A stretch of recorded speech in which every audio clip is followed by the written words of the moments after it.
This is Theodor Herzl. 50 years ago, in 1897, Herzl foresaw a Jewish state in Palestine. He saw it not with these eyes, but with the brain behind the eyes. For to him and the men of time, the Holy Land was not a sight that projected an image of the future. Its sparse inhabitants clung to the past, a dim, distant past, that constantly overshadowed the ways in which they worked and lived. The land that had once been the highway of the civilized world had become a back road leading only to yesterday. A yesterday that was enshrined in the hearts of most men on earth, but still a yesterday. Even the Jews who lived in Palestine in 1897 were linked with the past. They spent their days rereading the story of former glories, applying the wisdom of yesterday to the problems of today.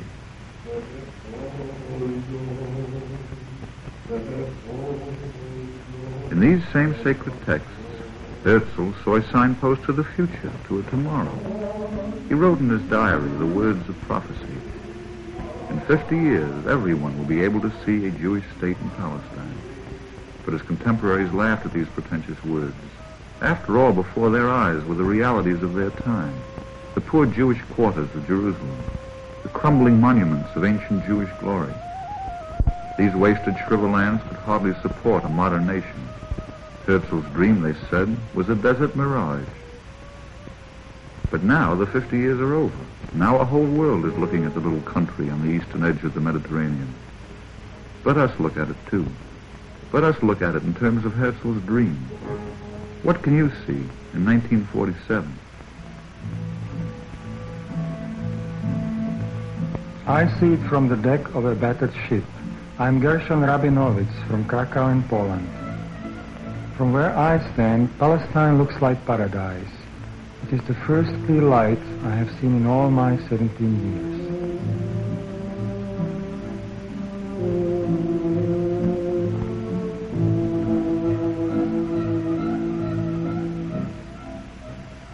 It is hard to say what we see as our ship touches the soil of the promised land, for our eyes are filled with tears of joy. Do you know what it is to be welcome after a lifetime of being hated and hunted from land to land?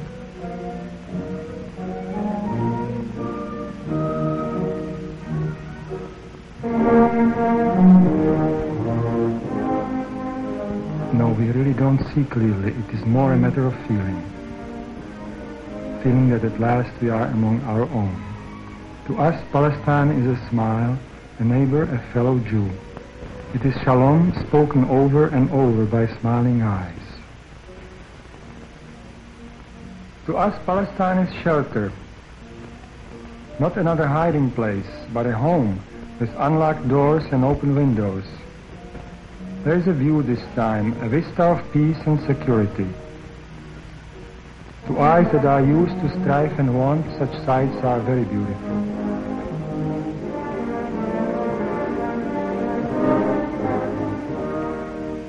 To us, Palestine is family. Family meals around a family table.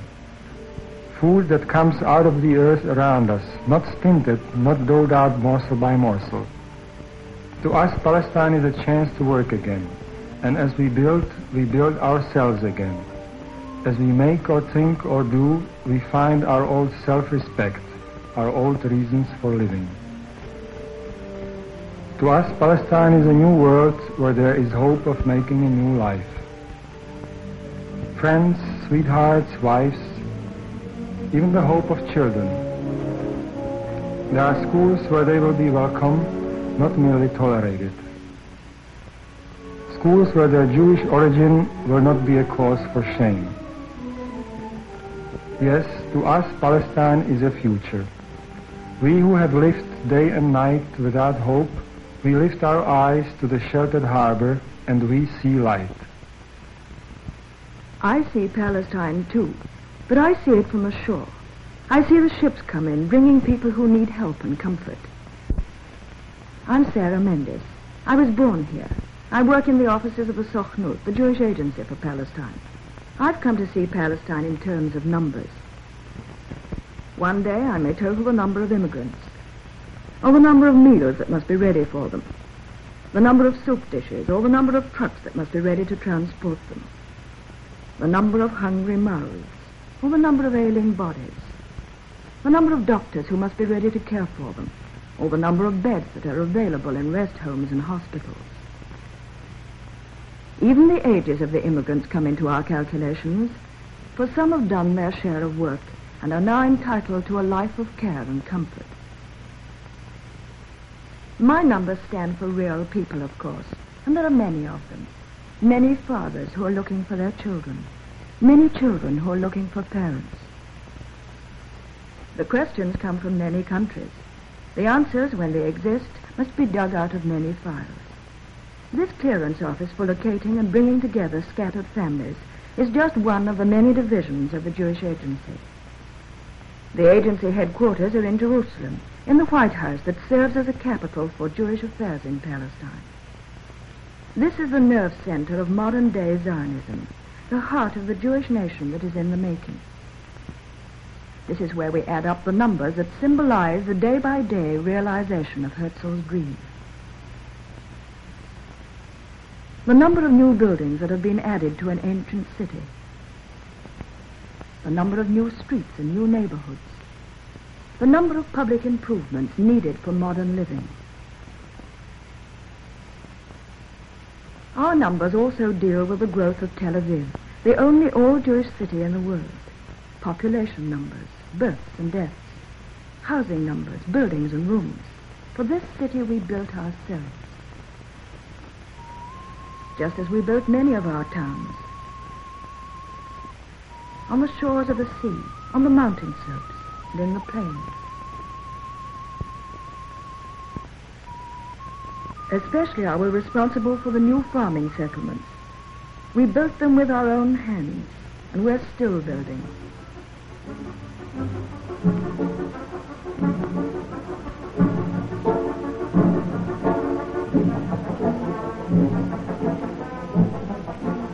Some of us are experts at this trade, but all of us are willing helpers. We've learned to get things done by planning and by acting together.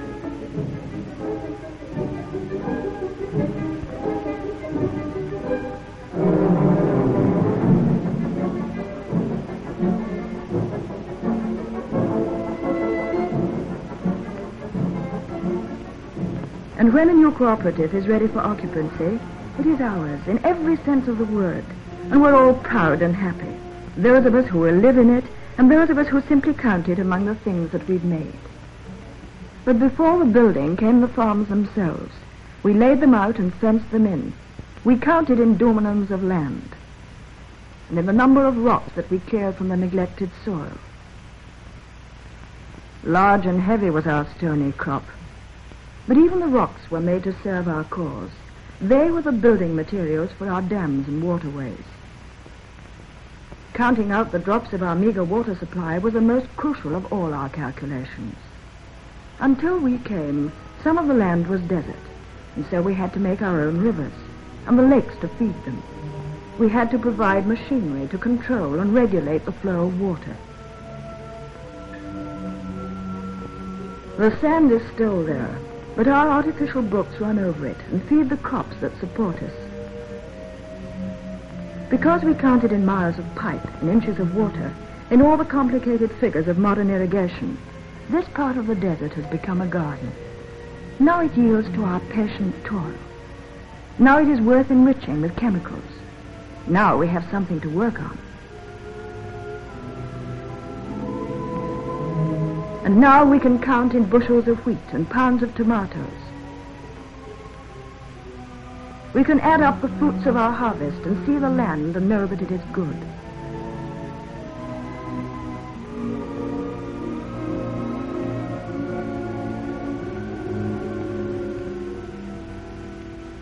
But to make the land bloom, we needed more than the will to work. And so we set up laboratories where scientists could search out the real facts of our land. From their test tubes comes the practical information needed by our colonists and our farmers.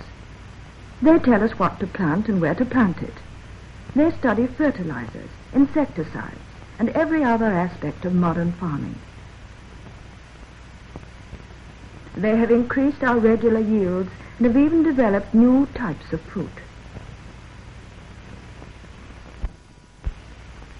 Today, much of our produce goes out to the world in exchange for many of the things that we need in Palestine.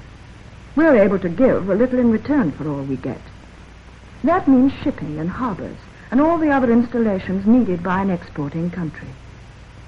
We needed breakwaters and piers, stevedores and truckers.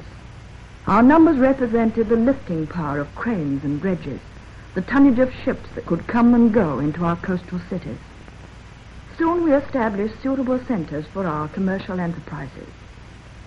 We began to build the industrial machines that could turn our natural resources into useful commodities. Modern manufacturing plants in Palestine means telescoping 200 years into 20. For in the Near East, machinery was unknown, mass production unheard of. Designs were handed down from generation to generation, and so were the ancient traditions of handicraft. Now the designs are used in modern ways.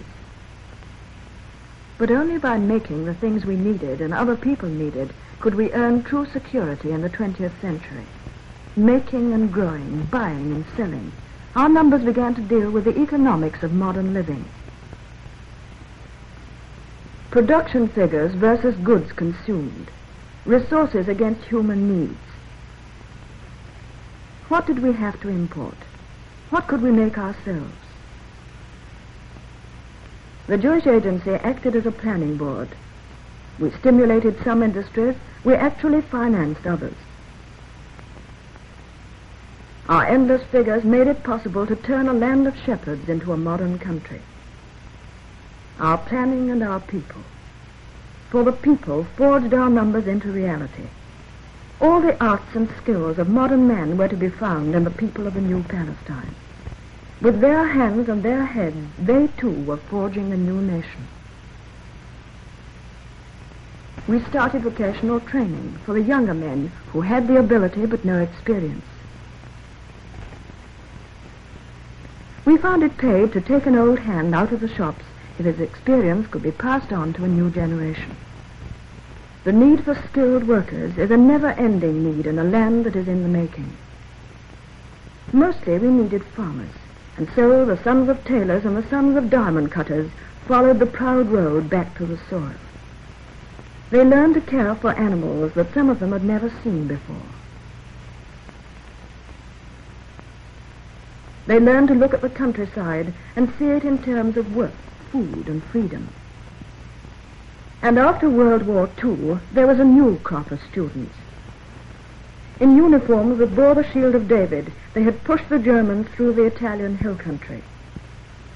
Their record proves how well they had learned the lessons of war. But now they had to relearn the arts of peace. These heroes depended on the Jewish Agency to help them through the troubled period of readjustment. New lives and new places had to be made for them. The agency provided the tools. It rounded up surplus materials. It extended loans. The men themselves built the settlements where they now earn their livings, where they work with tractors that pull plows instead of artillery caissons, or where their daily catch is fish instead of magnetic mines. Many of the veterans had seen service in the Navy, where they came to like the sea. For them, fishing colonies were established along the coast. Some of the former sailors preferred the merchant navy, and the agency helped them by encouraging a school where they could develop the arts of seamanship. From these eastern Mediterranean harbors, civilization was once carried to the four corners of the globe. Today, young Palestinians are preparing for the opposite role of bringing modern civilization back to their home ports, to the new Palestine where science and modern methods pervade every aspect of life. In the nurses' school, of course, we take them for granted. But they're also found in the agency's school for training diplomats. As the national home grows towards nationhood, more and more there is need for the qualified leader who is at home in the intricate fields of political science, economics, government, and international law. The Jewish community has indeed been fortunate. in the men who have arisen to guide it through the critical days of re-establishing the homeland. But as the problems of statecraft become more and more fateful, these men need assistants and successors to serve the young nation in the administration of its government. The man in the audience today must take his place behind a desk tomorrow and be fitted to carry on the responsibilities of active leadership. Today, the political department of the Jewish Agency is only a semi-official government. But tomorrow, the policies determined in these offices will be respected as the expression of a sovereign people. Already, agency officers speak before the councils of the United Nations in the name of Jewish Palestine, in the name of a state that 50 years ago was but a dream. No longer a dream. The blue and white flag is a symbol of something very real. To several generations of young Palestinian Jews, it stands for homeland and security. It is their flag. Just as the customs and traditions of ancient Jewry forms the basis of their culture. The stories they hear are Jewish stories. The Purim play is not a strange entertainment in the streets of Jerusalem. Mordecai and Esther are not fantastic characters to these children of Israel. Their culture flows from many springs. For modern Palestine inherits the riches of every land to which the Jews have wandered and from whence they have now returned. The music of Europe, today it may accompany a children's dance in Palestine. That's what I see in Palestine. I, David Golding. I see a land of children, a land of the future. I'm not in these pictures. I'm 5,000 miles away in Cleveland, Ohio. But I too can see Herzl's dream coming true, and these children will keep it true. They are the guarantee that the money I send to Palestine is a sound investment in tomorrow.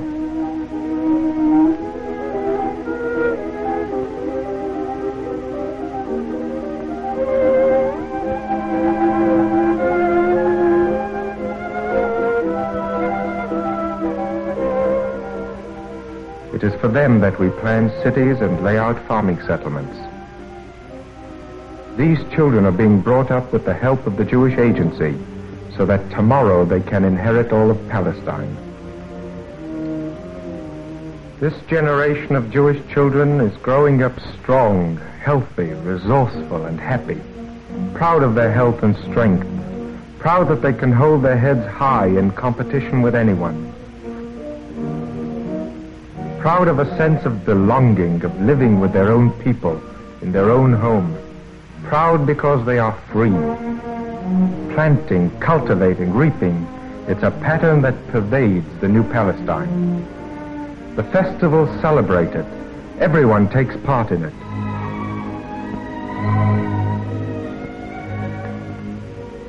Today we turn the soil and plant the seedling, so that tomorrow, for our children and our children's children, there will be trees and the fruits of trees.